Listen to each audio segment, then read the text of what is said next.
আমার কিন্তু ঘুম হয়, কিন্তু এই যে মানুষগুলো যতগুলো এই পুরুষ ফলাফেন দাঁড়া রয়েছে না, হাতে কোনো ঘুম নাই।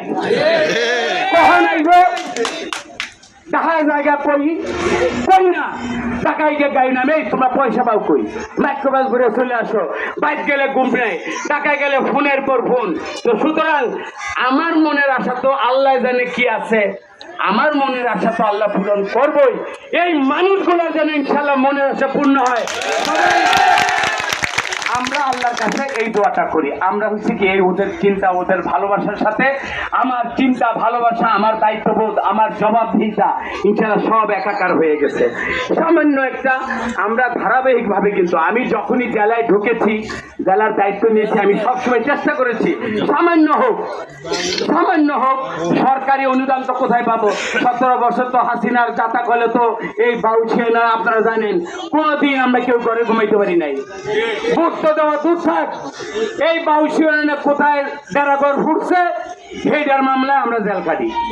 তো আমাদের কাছে শুকরিয়া আদায় করা উচিত। এখন এই ধরনের মিথ্যা মামলা দিয়ে আমরা ঘর ছাড়া না, বাড়ি ছাড়া না, ভোট দিতে পারি নাই, মাশাআল্লাহ বেমরেতে গেছে গা, ভোট দিয়ে লাইছে। সবই আপনার ইতিহাস জানেন, আমি সব নির্বাচন হয়ে গেছে, কিন্তু ডক্টর মোহাম্মদ ইউনূস বলছেন বাংলাদেশের ইতিহাসে সবচেয়ে বেশি মানুষ প্রাণ খুলে ঐতিহাসিকভাবে যে ভোটটা হবে সেটা হবে ইনশাআল্লাহ আগামী দিনের ভোট। আপনারা যদি বাংলাদেশে ভোট হয়, যে কজনই প্রার্থী হয় যোগ্য, শিক্ষিত, ইমানদার, দুর্নীতির ঊর্ধ্বে যে থাকবে, আপনাদের বিবেচনার রায়ে যেটাকে সঠিক মনে করবেন ওই ব্যক্তিটাকে আপনারা ইনশাআল্লাহ ভোটটা দিবেন না? আরেকটু জোরে কম দিবেন? আমার কথাই না, আপনারা এখন আর কথা বলার যুগ নেই, কথা শুনবেন সবাই এসে কিন্তু কথাটা কইব, কথার সাথে আগে পরে সামনে ভবিষ্যতে পরিবার, তারপর তার নৈতিকতা, তার বাহ্যিক সমস্ত কিছু চরিত্র বিবেচনা করবেন।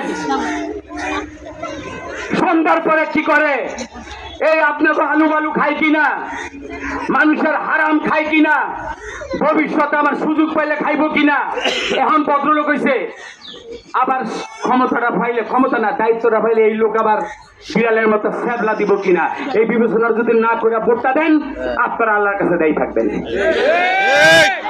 আমার কথাই না, আমার দলের কথাই না, বেগম খালেদা জিয়া, তারেক রহমান, অবশ্যই আমাদের ধানের শীষ, ইনশাআল্লাহ ধানের শীষের প্রতীক দিয়ে আমি তুমি যেই আসবে তাকে ইনশাআল্লাহ আপনারা ভোটটা দিবেন তো?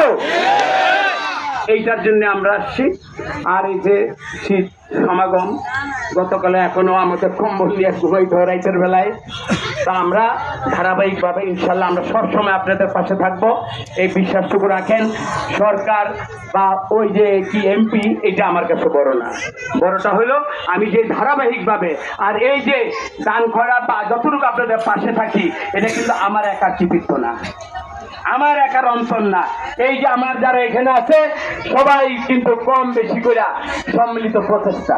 সম্মিলিত প্রচেষ্টার মধ্যে দিয়ে তাদের অন্তর, তাদের বিবেক আপনাদের পাশে থাকার জন্য আমরা সবসময় সদা প্রস্তুত ছিলাম, আছি, ইনশাআল্লাহ ভবিষ্যতে থাকবো। আর আল্লাহর কাছে একটা দোয়াই করবেন যে আল্লাহ, সমাজে তো দেখছি অনেক কথা বলছি, ঠিক আছে, তো এই মানুষগুলা যে কথাগুলো বলতেছে যদি আপনাদের মনোভূত হয়, যদি আপনারা আমার কথাগুলো বিশ্বাস করেন, এই মানুষগুলোর কথা যদি বিশ্বাস করেন, আপনারা ইনশাআল্লাহ সঠিক কাজটা করবেন। আর কিছুই বললাম না, সবাইকে আবারও ধন্যবাদ।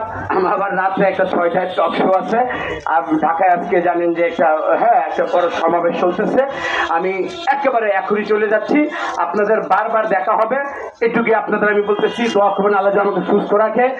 আমি পথ চলে না, পায়ে হাইটা, জানেন এগুলো আমার একটা দোষ আছে, সেটা কি জানেন, হাঁটতে গেলে আমার লোক আসতে পারে না, জিজ্ঞাসা করেন না এই ইয়াং পায়ে আপনি কেমনে হাঁটেন, তো আমার হাঁটার গতি যেন আল্লাহ তাআলাই সুস্থতার নিয়ামত দিয়ে বাঁচায় রেখা আপনাদের জন্য কাজ করতে গিয়া আরো যেন দৌড়ে কাজ করতে পারি ইনশাআল্লাহ, সেই দোয়া ইনশাআল্লাহ। সবাইকে আবার আসসালামু আলাইকুম।